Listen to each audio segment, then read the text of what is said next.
This is AJ Wachtel. Welcome to my podcast, Wachtelligence, where I discuss with my guests the past, present, and future of the local and national music scene with a focus on Boston and New England.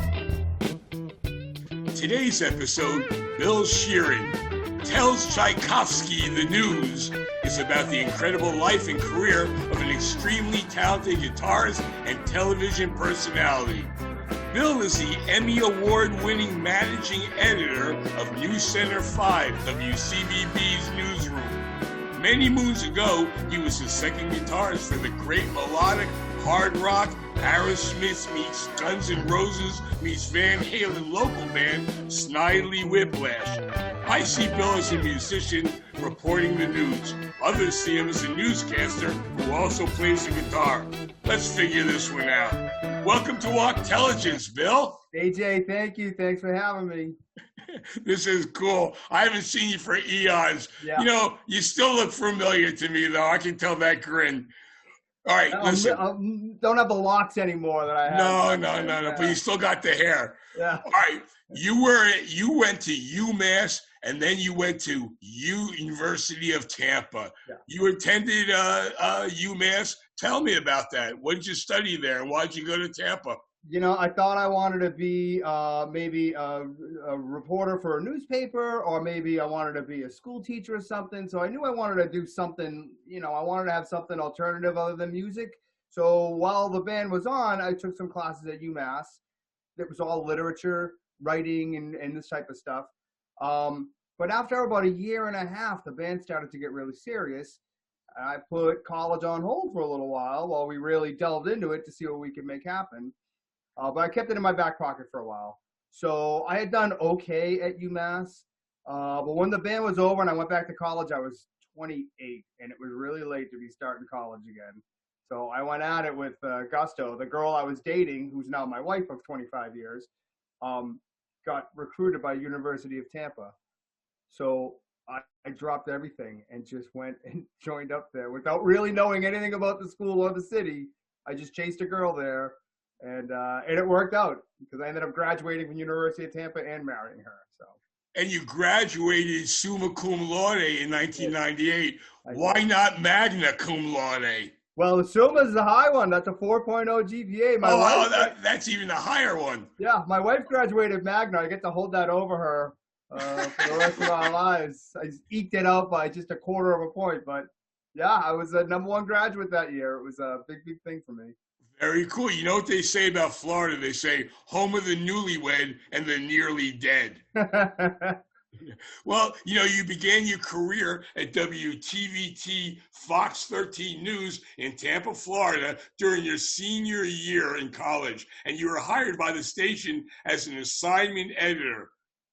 Tell me that story. Well, I'll tell you what. I had interned at that station.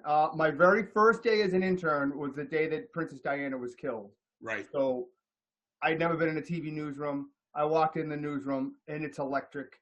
People are running and yelling, and it's just, it was a terrible story, but the energy in that newsroom, I was just caught up in it. I loved it, and newspapers felt a little fogey to me at that point because this was so exciting. Right. I interned for a year, and I got a little fortunate. Right at the end of that year, I was graduating, and the overnight assignment editor girl was pregnant, and she had to go on bed rest, and they asked me to fill in for a couple of months, and I was happy to fill in. I worked overnights. I ended up doing it for a year, and they hired me full-time, and that began my career. It's probably the best shop I ever worked in. That place is just fantastic. Great people, and the guys who trained me is still working there to this day. Great place, great city, great station, and they gave me my start, which I'm always grateful for. Well, when you were down there, you covered the 9/11 attacks and the contested 2000 presidential race between Bush and Gore. Tell me a little bit about that. I'll tell you what, the 9/11 attacks, if you remember, President Bush was in Sarasota at a school reading to those school children at the time of the attack. Our station was part of the motorcade pool coverage. We had a camera at that school and at Air Force One, and we were all over this thing. So when the planes hit and when all that happened, we had the president on camera in our district. But the Secret Service wouldn't let us as soon as they realized it was an attack, they wouldn't let us film anything anymore. That's why you have no shots of Air Force One taking off or the president leaving. They knew it was an attack. They didn't know if he was a target. So they ceased letting anybody shoot any video.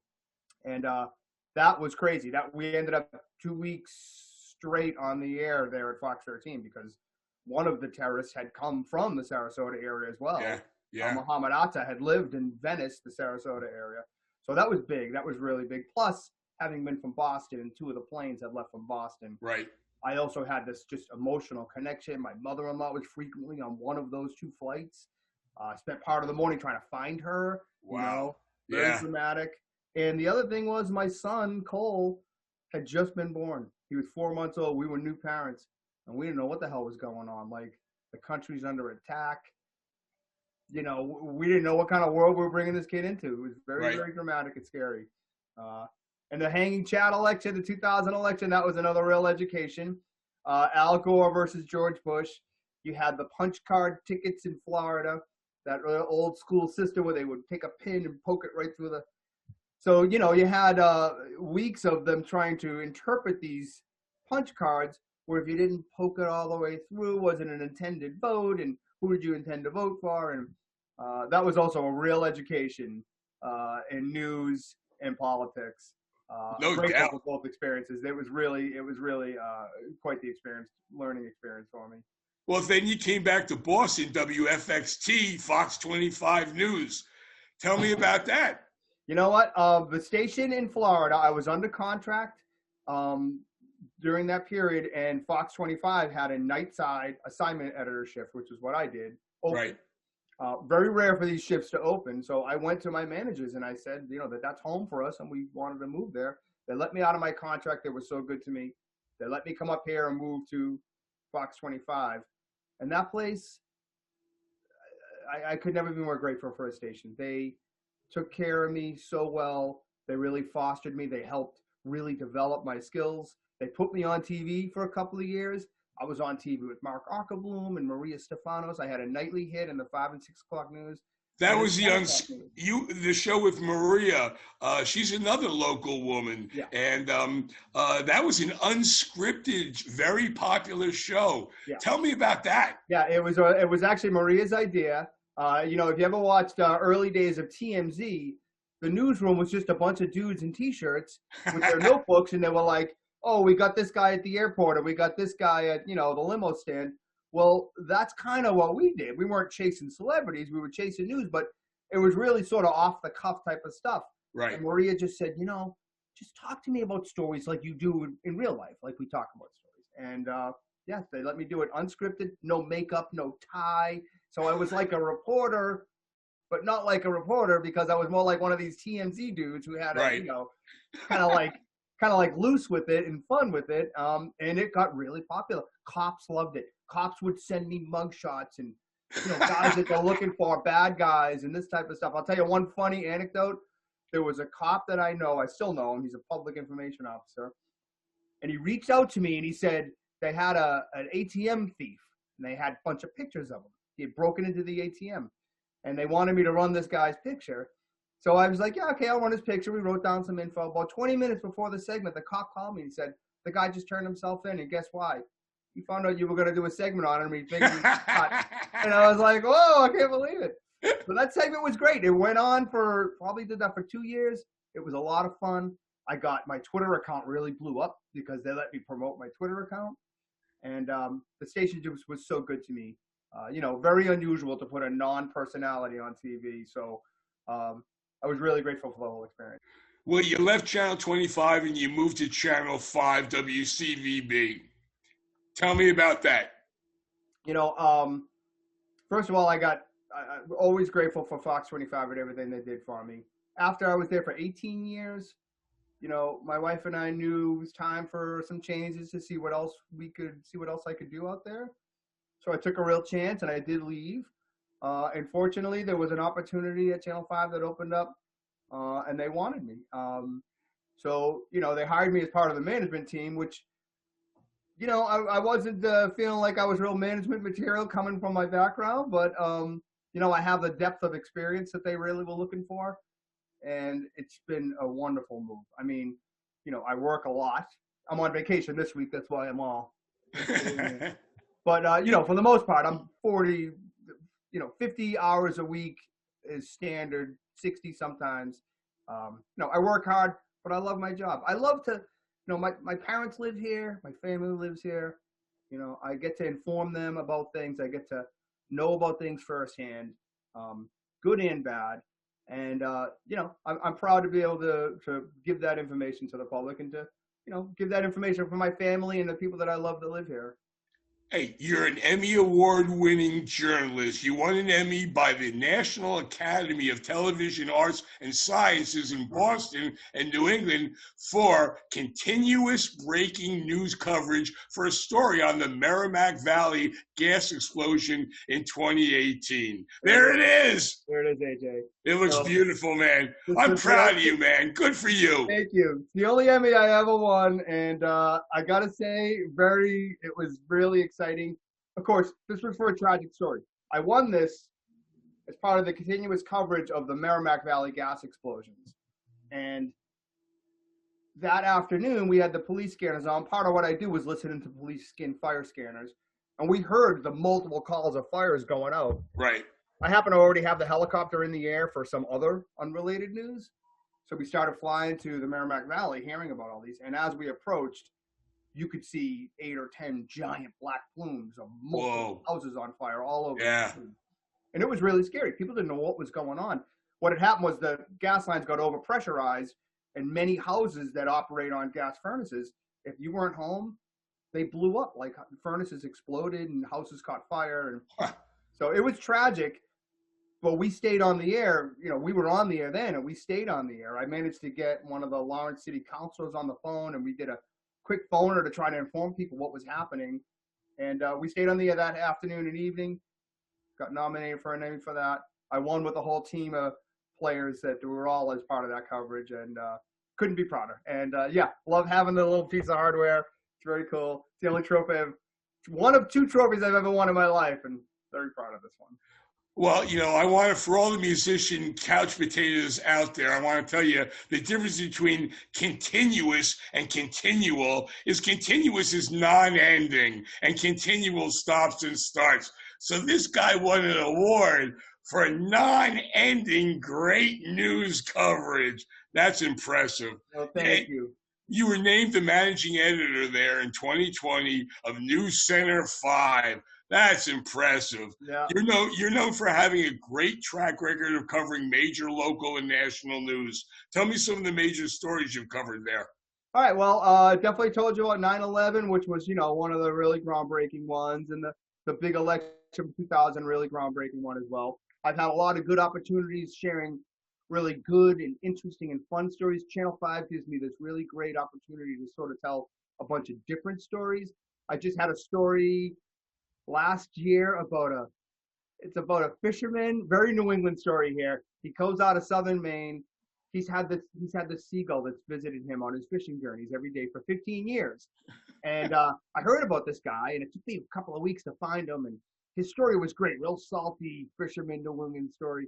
Long story short, after we did the story, it became so popular, he found an illustrator. He ended up doing a children's book about the seagull and the journey and all this stuff, and we ended up publishing it, and he sent me a copy of it just last week, personalized to me, and it was very, very cool. The last page of the story talks about how a news crew came, told this story, and now it's like being told in children's books, and that was a really, I love being able to do little things like that. I like being able to help people. I mean, news can be negative the majority of the time. It's delivering bad news, it's delivering harsh news, it's delivering terrible things that people don't want to hear. So I love to have the opportunity to tell good stories, also find people that need some help, maybe find their help for them, help connect lost people, that type of stuff. Well, you've also covered the Boston marathon bombing, the conviction and death of Whitey Bulger.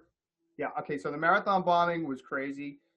I was working nights, so I came in the door at 2:30 in the afternoon. First bomb had gone off at like 2:35. So I walked into the assignment desk as the police scanners lit up.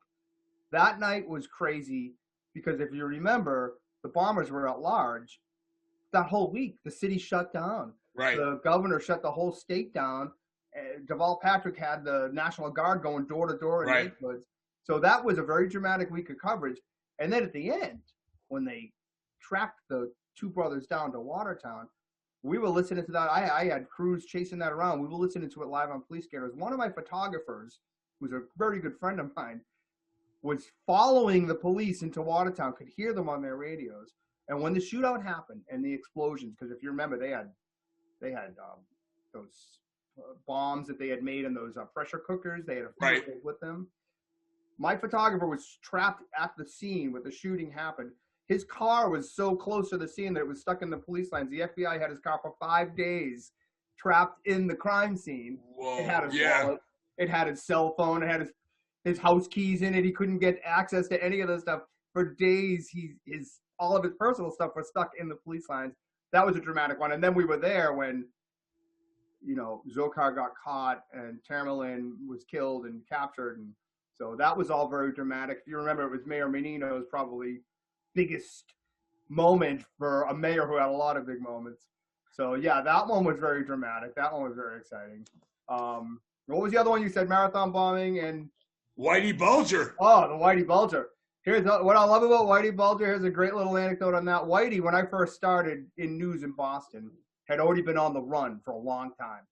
Infamous in Boston as the gangster who vanished after all the crimes and tricked the FBI and was on the run. So the running joke in news at that time, if there was breaking news, the fake breaking news was always like, get over there, they caught Whitey Bulger. It was like a running joke in the media. They caught Whitey Bulger. So one night I'm driving home from work. It's like midnight. My chief photographer calls me up and he says, they caught Whitey Bulger. And I'm in my car and I was like, come on, what's really going on? He's like, turn on the radio. They effing caught Whitey Bulger. And I turned on the radio and sure enough, he was caught in LA. I turned around. I raced back to the station. Being a news person, I wanted to be there for Whitey's capture. I stayed at the station all night. Well, we got information from LA.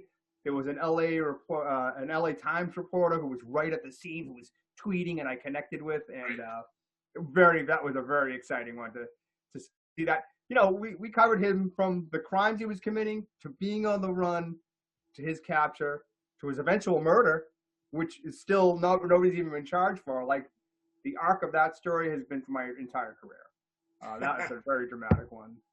I used to drink at the Quiet Man's Pub on Broadway in South Boston, right across the street from Whitey's bar, Triple O's. Oh.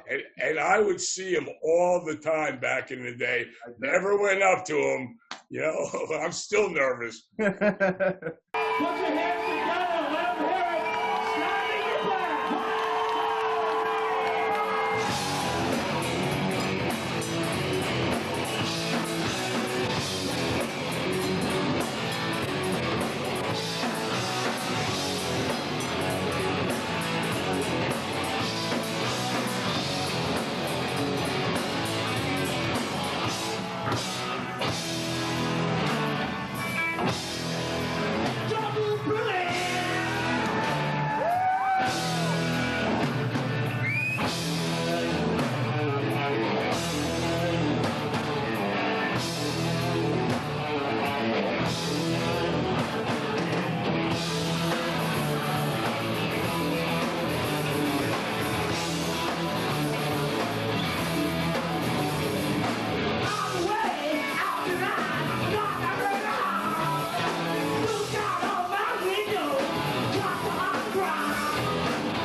Tell me, the fast-paced news environment, is it similar at all to the fast-paced music world? You're both in the entertainment side of the world. Are there any similarities? There are. The competitive edge, very similar. We're a highly competitive industry. We compete against the other stations for information, for timing, and this type of stuff. So just like you compete against other bands. We're all in the same field, but we're competing against each other in that field. Very similar to how music is in that. And also the pace of things, yeah, sometimes the pace is relentless, just like it was in the band days.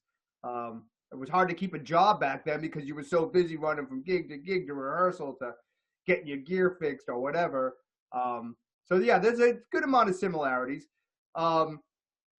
You know, for what I do in news, like I spend a lot of my time verifying information, verifying facts, chasing down the people in a story to get it firsthand from those people. You know, it's got a real live factor to it, and it's funny. I always felt well prepared for the news business from my band days because I worked nights. The shows began at 11 o'clock, and I was usually up very late in the band days anyhow. So I was accustomed to the late hours. This new job, this Channel 5 job, I worked during the day.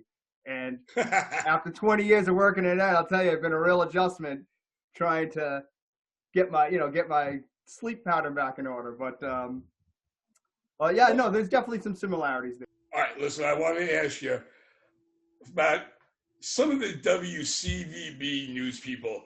Doug Meehan seems like a great guy I'd like to socialize with. Why don't you assign him to do a story on your favorite aging hippie, and I'll take you two out and we'll go club hopping. I'll tell you, you know what's funny? Doug worked in Tampa when I lived and worked in Tampa. So I actually knew Doug in the late 90s in Tampa. Then we both worked together at Fox 25. He was one of the morning show personalities at Fox 25 for years while I worked there. So I knew him there. So when I joined Channel 5, he sits 10 feet away from me in the newsroom. And so we reconnected for the third time in our careers. And he is the nicest, funniest guy, great reporter. Just like, I always look for stories that really match his personality because I get to assign him stories when there's one that fits him well. And I am pretty good. He did the seagull and the boat captain story, for instance. You know, he's really good at these character-based stories because he's such a personality himself. And he just comes across as such an at-ease guy. Great guy. Well, you've also worked with Maria Stefanos at other places too, down in Tampa too. Maria is like a family member or an old friend to me. First of all, she's as genuine a person as you'll ever meet. You know, the person that you see on TV, she is that caring type of person. Tell us a cool story about her. Well, when I first started over there, my children were little. She used to throw a huge Christmas party at her house every year. She'd invite my family. My kids would come. We would go and hang out. My kids were there frequently enough that when they were little, they actually thought Maria was an aunt because they knew her that well. She helped get me my on-air segment at Fox 25. She ended up at Channel 5. And, you know, I can't say for sure, but she's always been a big proponent of mine. And I'd like to think that, you know, it's part of her doing that I ended up at Channel 5. I could never know for sure, but yeah, she's definitely been an influencer in my life and somebody that I very much look up to. An old friend and very respected person. Her husband, too. Her husband is an amazing artist, by the way. If you ever get a chance to look him up on Facebook, his name's Dale Stefanos. He does illustrations for like Rolling Stone magazine and other big magazines. Very cool. Phenomenal artist. He also does musicians. He paints musicians, old school stuff, like Johnny Lee Hooker. Like, take a look at some of his stuff. Very cool. Very talented.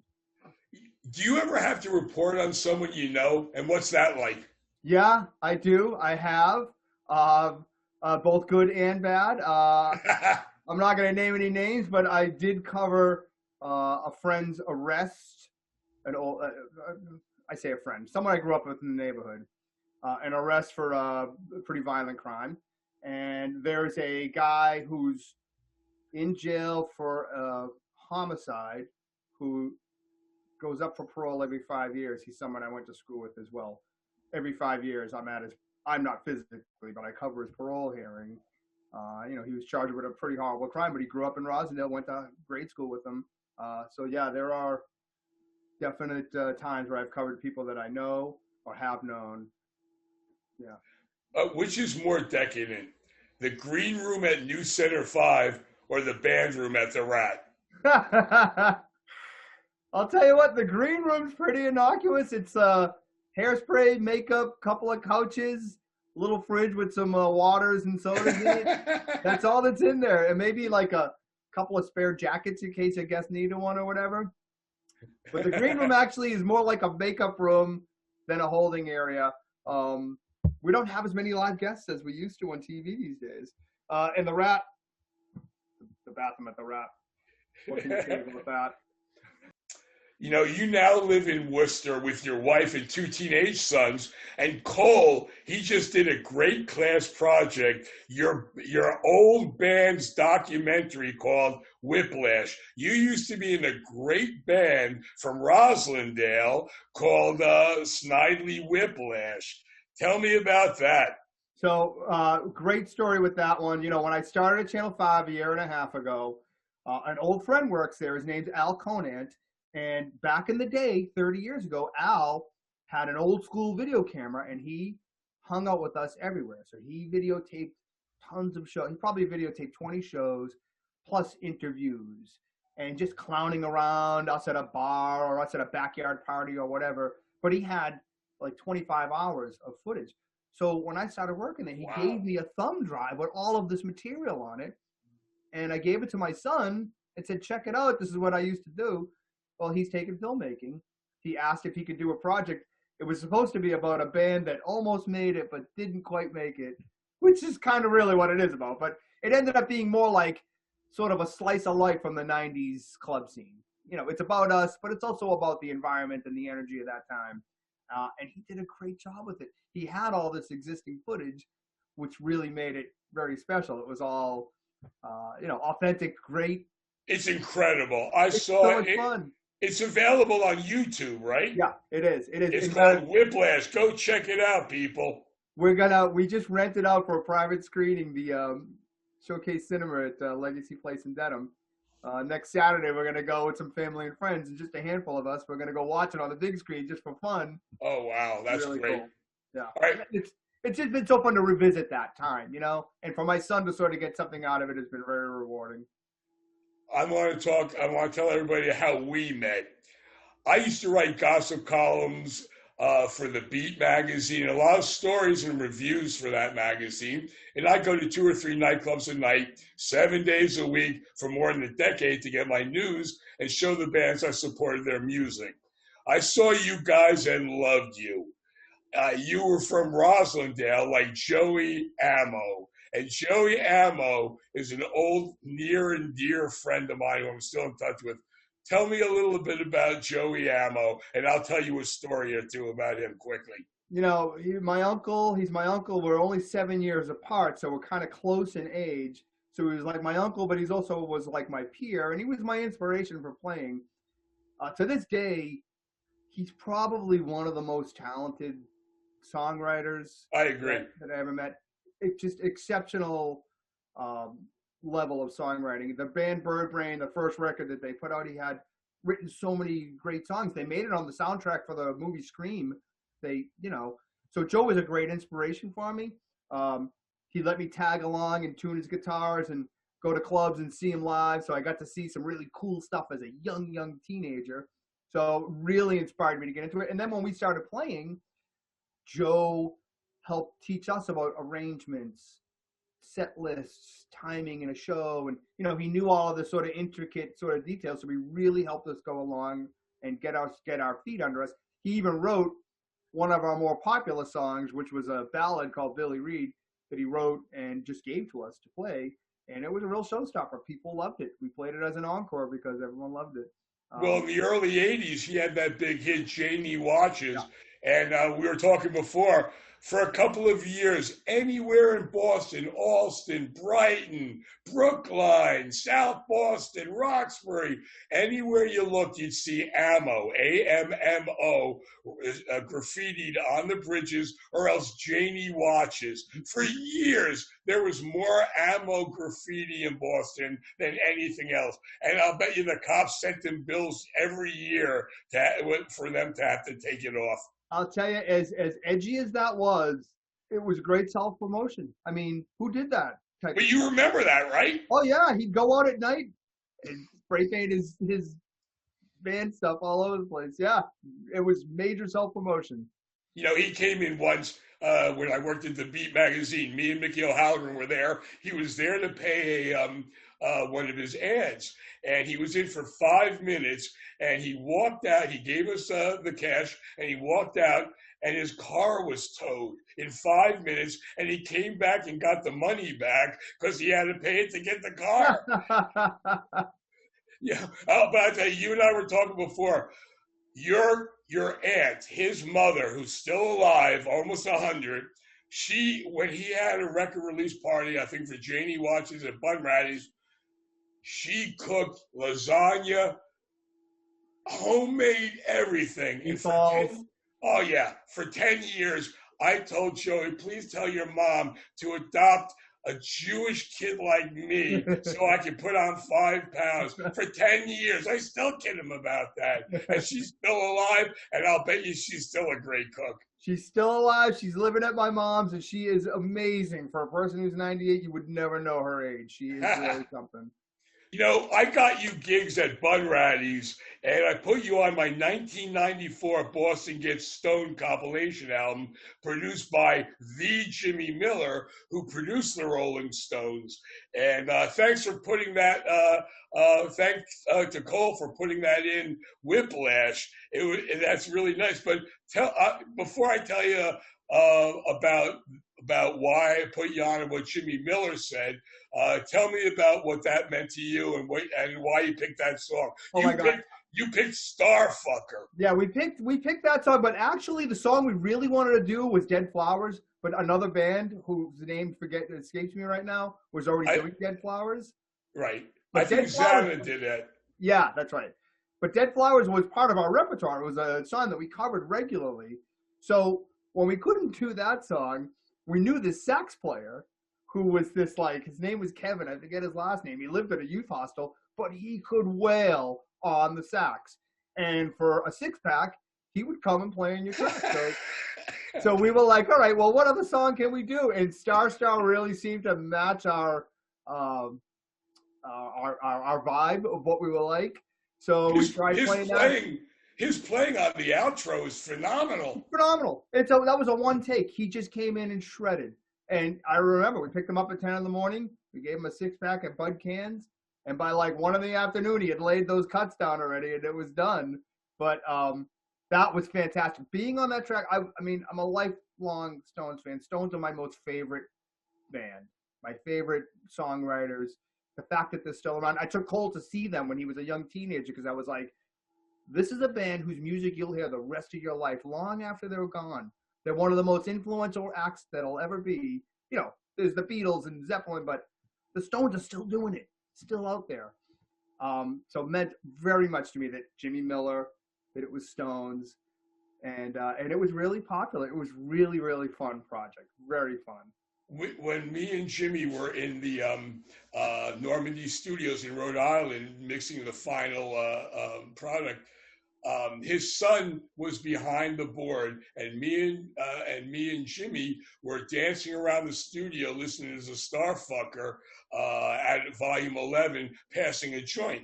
And Jimmy would be saying, Michael, a little bit lower on the bass, or he'd be shouting while we'd be passing the joint and listening to Starfucker. And he produced the original Star for the Goat's Head Soup album. That was the last album that he did. So, you know, for him to, I mean, you can take that for what it's worth. He loved your version.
Mickey O had the final say. He didn't want to put Starfucker on the album, you know. He wanted to go Star Star. And I think Clive Davis for the Rolling Stones released it as Star Star too. So forevermore, I wanted it as Starfucker. You wanted it as Starfucker. Mickey O pulled rank. And you know, the funny story about Jimmy Miller, how I got him involved with that product, me and Jimmy were good friends. He was living here with his wife outside of Boston and coming into Bun Rallies a lot. And me and him would be drinking and partying and stuff.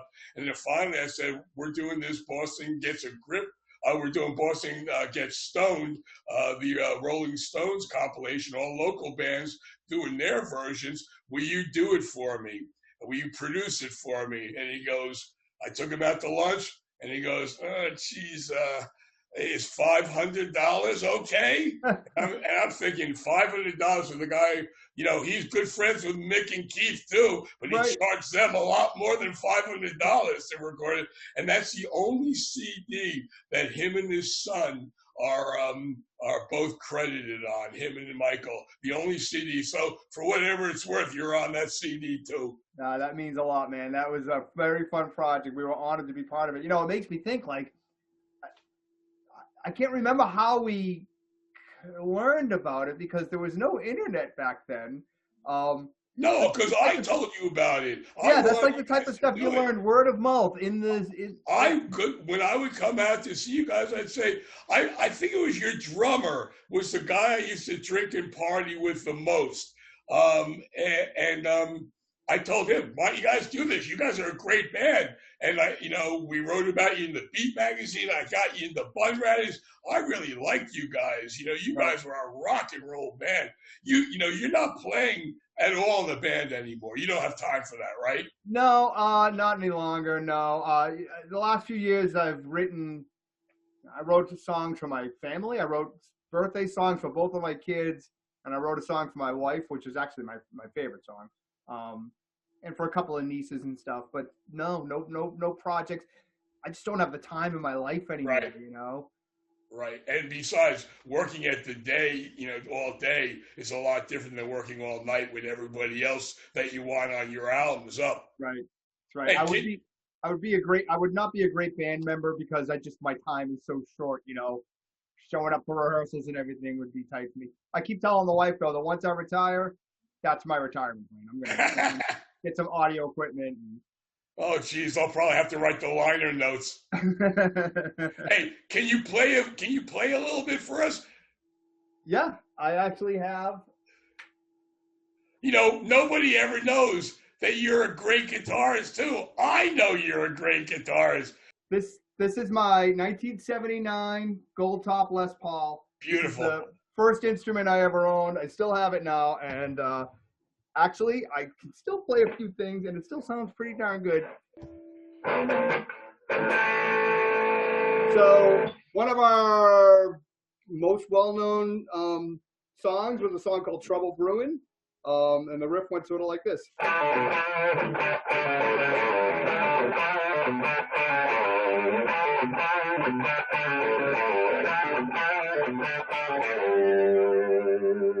Then we had another one called Baby Knows How to Beef that had a pretty rockin' riff that was like.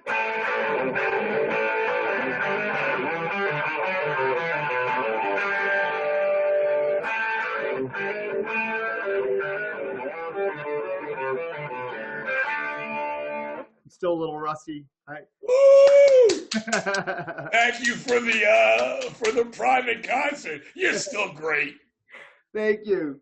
Hey, now let's talk a little bit about the relationship between today's media and the music industry. I think a lot of people want to know, there's been so many changes in everything in the world. Can you tell us a little bit about, the relationship today? I'll tell you what, local news, and this seems to have been the truth my whole life.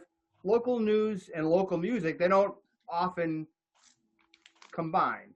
Local news is often about your local team, the local weather, what was the crimes or things that happened locally. And for musicians, there's never really been a big window for that. And I always remember being in the band back in my days wishing that there was some more media access for that type of stuff. So I did find a cool little opportunity, AJ. I found this, I'm always combing newspapers and for stories. And I get a lot of little weekly neighborhood ones. And I got one in Needham that had a little article about this little band that was 5 kids that were all 14 and 15-year-olds, rock and roll band, 5-piece, 2 brothers that sing and play the lead guitar. And they do like Beatles covers, and they're really, really good, talented, good kids. So they were doing some little concert in the neighborhood, and I went and covered them, and their parents were thrilled that I did. So any chance I get now, I try to send a camera on by. They're really talented, good kids. They're called the Tapples. And, I remember thinking I always wished that we had something like that back in the day. Now, I can't put them on TV all the time, but if I see an opportunity that I can fit them in, I will. And I'll do that for other bands too, although this is the first band that I found that I've been able to sort of get them on TV a couple of times. And, they got on Spotify. So I did a little story about them getting a song on Spotify. And now then they did some concerts in their driveways, and the neighborhood came out and watched them. A little thing, but for those kids, it meant the world, to have Channel 5 show up with the camera and shoot a little of their performance. So I wish that there was more opportunity for that type of stuff. There aren't enough clubs now around anymore to promote bands in the first place. It's not like it used to be. Well, that's the pandemic has changed everything. Like you say, a lot of the nightclubs have just gone out of business. What's that going to mean? That's right. The former lead guitar player for our band, Jim Dennis, is still a working musician. He plays one of the 2 guitar players in Draw the Line, the Aerosmith cover band. And they're a working band. They tour all around the country, but last year they were out of work for the whole year. Every venue was closed. And Jim's now back to work. They're gigging all the time. They're all over the country. But yeah, you're right. There's just not a lot of venues anymore. The pandemic did really affect that. Glad to see Jim and Draw the Line back out there playing again. They are fantastic. Well, what do you think the future is going to hold for the media covering the music industry? Do you see new clubs opening up? What's News Center 5's projection for the future? Yeah, I'll tell you, both of my kids love music. The type of music that they listen to, the type of music that they gravitate towards is much more electronic, doesn't really, much less of a live rock performance with instruments and stuff. I would have never thought that the day would come, but I'm not sure the clubs are DJs seem to be more popular now than bands. You see, I was just went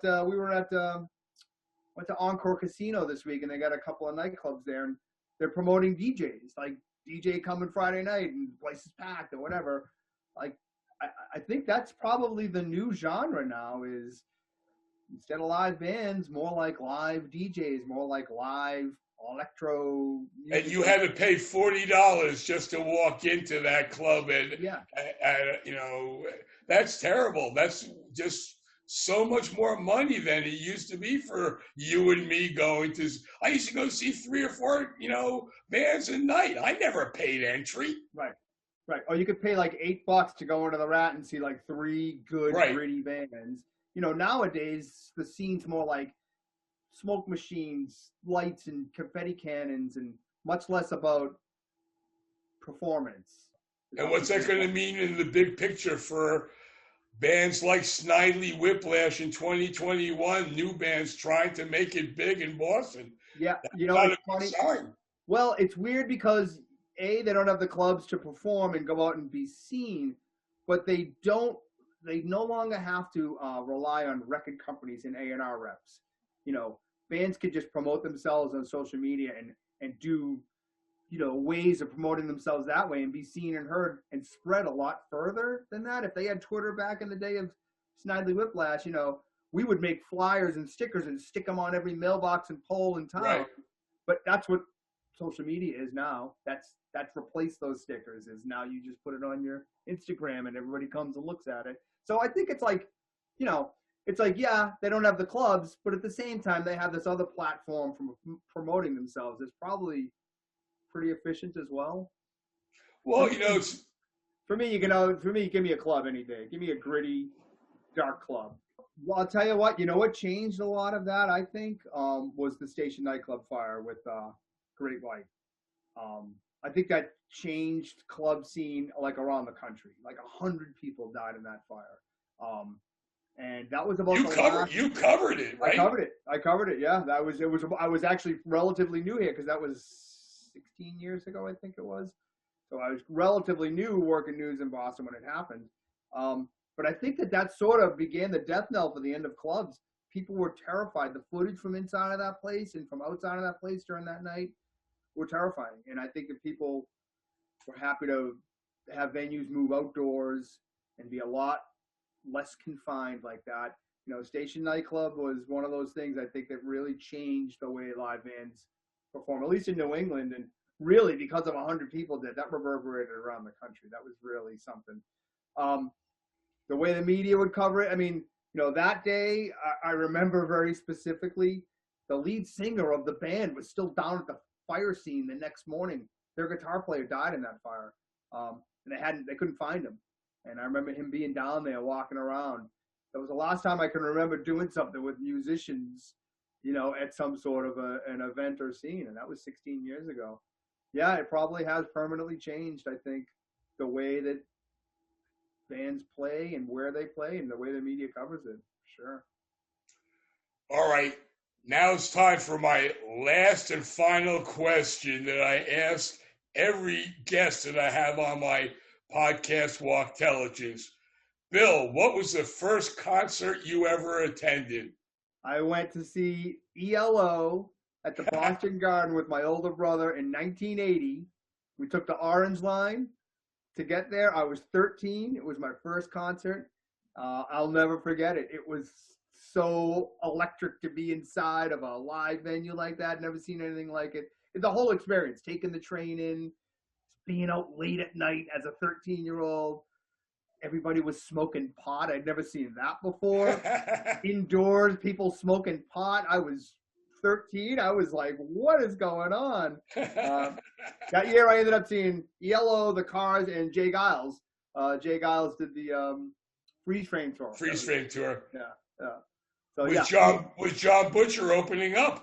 That's right. Didn't you? And you just did a podcast with him, right? We talked 2 weeks ago, and it's going up in the next day or so. That was my second show. So wow, small world.